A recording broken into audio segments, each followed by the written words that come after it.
سوال تھا کہ عاقب نشابوری کی تصحیح کے مطابق یہ تاثر دیا جاتا ہے کہ وہ متساہل تھے اور تسامح سے کام لیتے تھے، یعنی خطا سے، اس لیے صحابی کے تعصبات کے ساتھ ان کو پڑھنا چاہیے. جی ہاں، وہاں بھی یہی کہتے ہیں.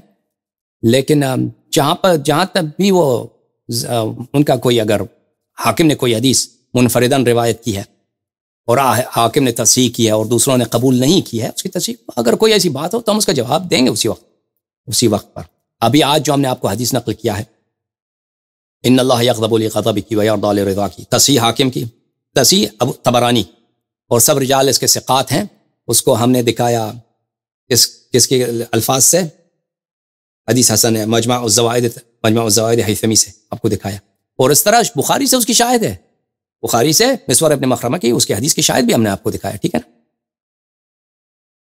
اچھا، آپ لوگ اگر اردو کو انگلش اسکرپٹ کے ساتھ لکھیں گے تو ہم اس کو نہیں پڑھیں گے.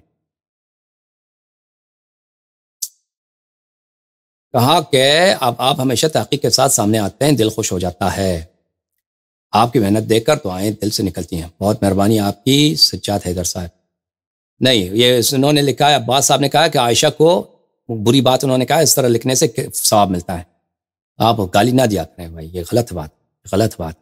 دلیل کے ساتھ بات کریں. یہ تو کچھ جاہل لوگ ہیں، کچھ بیوقوف لوگ ہیں کہ وہ گالی لکھتے ہیں. ہم گالی گلوچ کے حق میں نہیں ہیں، ہم بات صریح کہتے ہیں. یعنی آپ نوبت اس بات، یعنی کبھی ایسا ہوتا ہے کہ صریح بات بھی نہیں کہنی چاہیے، یعنی صریح استدلال بھی نہیں کرنی چاہیے. لیکن وہ ہم صریح استدلال اس لیے کرتے ہیں کہ مجبوری ہے. صراحت کے ساتھ نہ کریں تو وہ استدلال کامل نہیں ہوتا. ٹھیک ہے نا؟ صراحت کے ساتھ کرنی چاہیے بات، لیکن گالی نہیں.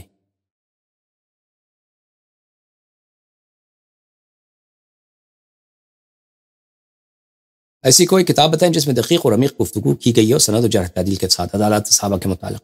نہیں معلوم بھائی ایسی کتاب، ہمیں نہیں معلوم کہ ایسی کون سی کتاب ہے. بہت ساری کتابیں ہوں گی. بھلے عدالت صحابہ کسے آپ کے کہاں پھنس گئے؟ عدالت صحابہ جب ہم نے ثابت کیا کہ ابو بکر جھوٹی حدیث رسول پاک صلی اللہ علیہ وسلم نے نسبت دے رہے ہیں، وہ ابو بکر جو صحابہ کے سردار ہیں ان کے نزد، تو صحابہ کے عدالت کہاں رہ گیا بھائی؟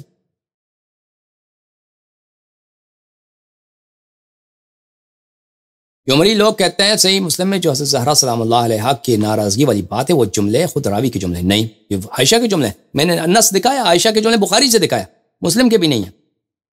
وہ نص بخاری کی روایت ہے، عائشہ کا جملہ ہے. ناصبی لوگ امام حسین علیہ السلام کی 300 شادیاں بتاتے ہیں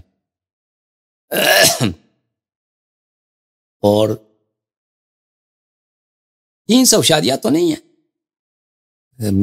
اب امام حسن مجتبی علیہ السلام انہ رجل مطلق مطالب ہے، وہ ظاہری عبارت اس سے منظور نہیں، وہ کچھ اور منظور ہے. ابھی بھی ہمارے موضوع سے اس کا تعلق نہیں ہے، اس کا جواب دینے کا وقت ابھی نہیں ہے. لیکن اب میں اس کا پہلے بھی جواب دے چکا ہوں. اگر آپ ہمارے پچھلے تقاریر کو دیکھیں تو اس کے واضح جواب موجود ہے، جو کسی نے ایسا جواب نہیں دیا ہے.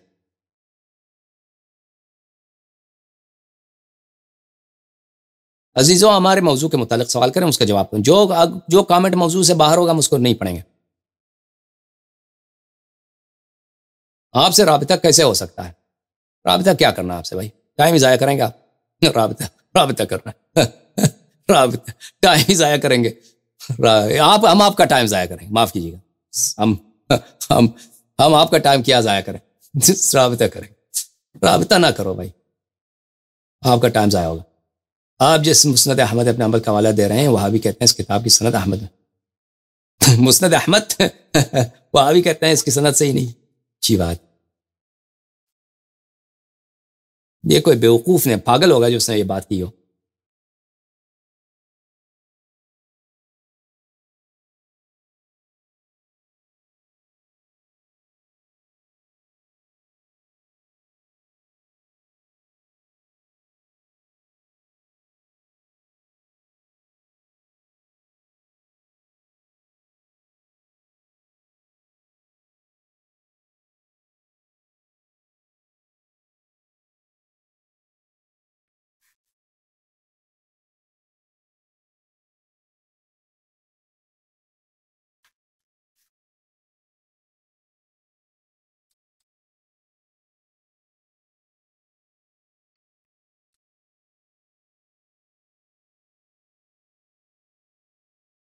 یہ کہہ رہا ہے کہ میں نے بخاری کی روایت حدیث نمبر 3094 میں نے کامل نہیں پڑھا ہے، تو آپ کامل پڑھو اس کو۔ بات یہ ہے کہ دیکھو، امیر المومنین علیہ السلام اور عباس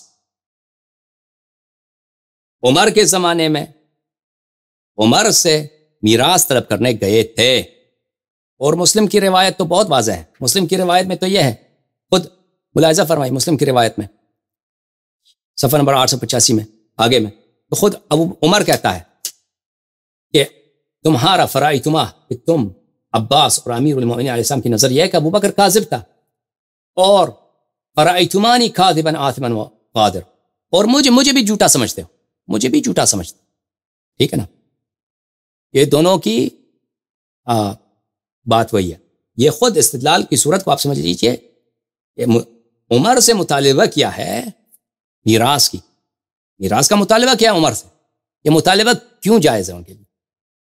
حالانکہ مثلا آپ عمر سے مطالبہ کر سکتے ہیں کہ مثلا خانہ کعبہ کو مسمار کر دو، کوئی خانہ کعبہ مثلا، یا فقیر کو فقراء کے جو جتنے پیسے ہیں وہ مجھے دے دو، کوئی ایسا مطالبہ کر سکتا ہے عمر سے؟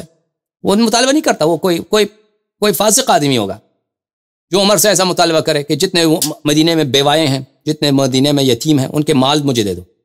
کوئی فاسق آدمی اس طرح مطالبہ کرے گا نا، کوئی باتقوی آدمی تو مطالبہ نہیں کرے گا اس طرح۔ امیر المومنین علیہ السلام عباس کے ساتھ اب عمر سے جو مطالبہ کرتے ہیں میراث کی، کیوں مطالبہ میراث کی کرتے ہیں؟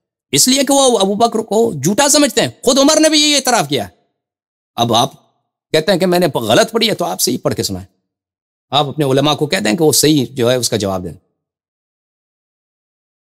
آپ لباس روحانی کیوں نہیں پہنتے؟ کیونکہ روحانی سب فراڈی ہیں نکلے ہیں بھائی، اکثر روحانی فراڈی اور دین سے منحرف۔ تو ہم نے کہا کہ بھائی، اور یہ کوئی لباس سنت بھی نہیں ہے کہ یہ لباس سنت، یہ ایک بنی عباس کی لباس ہے، یہ بنی عباس کی لباس ہے، تو اس لیے کوئی یعنی بنی عباس کے زمانے میں یہ لباس رواج ہوا تھا، اس طرح کا لباس، ابا قبا عمامہ، اس روب کے ساتھ جو علماء پہنتے ہیں، ہمارے علماء پہنتے ہیں۔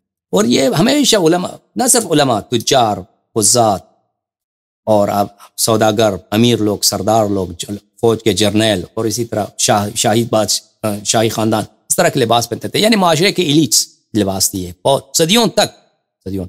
تو دوسرے لوگوں نے چھوڑ دیا، شیعہ علماء نے اس کو رکھ لیا، شیعہ علماء نے نہیں چھوڑا۔ تو آپ سمجھتے ہیں کہ یہ علماء کی لباس ہے، یہ علماء کی لباس نہیں ہے، یہ ایلیٹس کے لباس ہے، اور کوئی بری بات لباس نہیں ہے کہ کوئی بری لباس، ٹھیک ہے؟ ایک زمانے میں یہ آفیشیل لباس تھا عالم اسلام کا، ٹھیک ہے نا؟ دوسرے لوگوں نے چھوڑ دیا، شیعہ علماء نے اس کو برقرار رکھا۔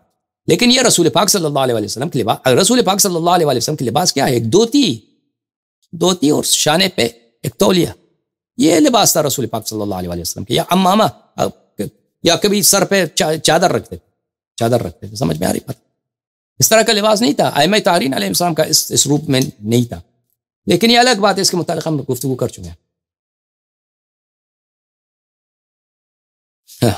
عمر کے متعلق سوال کیا انہوں نے، حدیث کی شروع میں لکھا ہے کہ یہ میراث کا نہیں بلکہ میراث کے انتظام کا مطالبہ ہے۔ آپ کی مدد کیسے کریں بھائی؟ آپ کے ہندوستان پاکستان کے جو شیعہ ہیں، یہ تو یہ صرف